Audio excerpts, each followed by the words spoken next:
నమస్తే, welcome to YoYo Cine Talkies. ఈ generation లో ఒక స్టార్ హీరోతో సినిమా అంటే మామూలు విషయం కాదు. పెద్ద మార్కెట్ ఉన్న హీరోను ఎలా ఎలివేట్ చేయాలి, ఎలా బ్లాక్ బస్టర్ హిట్ ను అందుకోవాలి అనే అంశాలపై బాలీవుడ్ కు నేర్పే స్థాయికి మన సౌత్ దర్శకులు ఎదిగారు.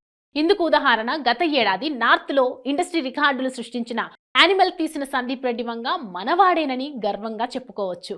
ఒకప్పుడు అతని మేకింగ్ ని వ్యక్తిగతంగా టార్గెట్ చేసిన క్రిటిక్స్ ఇప్పుడు బాహుబలి రేంజ్ లో పొగడ్తల వర్షాన్ని కురిపిస్తున్నారు.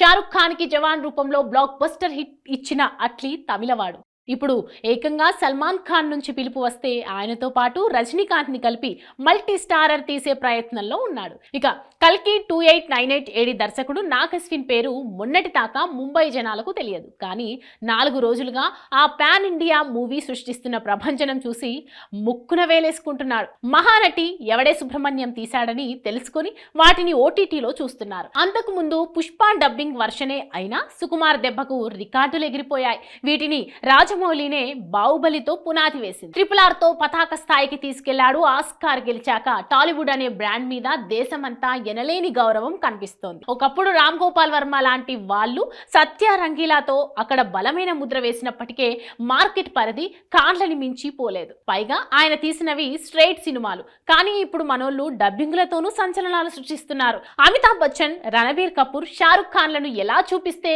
పిచ్చెక్కిపోతారో జనాలు పాఠాలు నేర్పిస్తున్నారు. ఇది కేవలం ఆరంభం మాత్రమే అంటే కాదనేదెవరు? హాయ్, హలో, మెస్మరైజ్ చేసే మూవీ ముచ్చట్లు, రిలీజ్ అయిన వెంటనే రివ్యూస్, మీ అభిమాన తారల రియల్ స్టోరీస్, సినిమా సమాచారం ఏదైనా క్షణాల్లో మీ చెంతకు. మరింకెందుకు ఆలస్యం, యోయో సినీ టాకీస్ ని సబ్స్క్రైబ్ చేసుకోండి.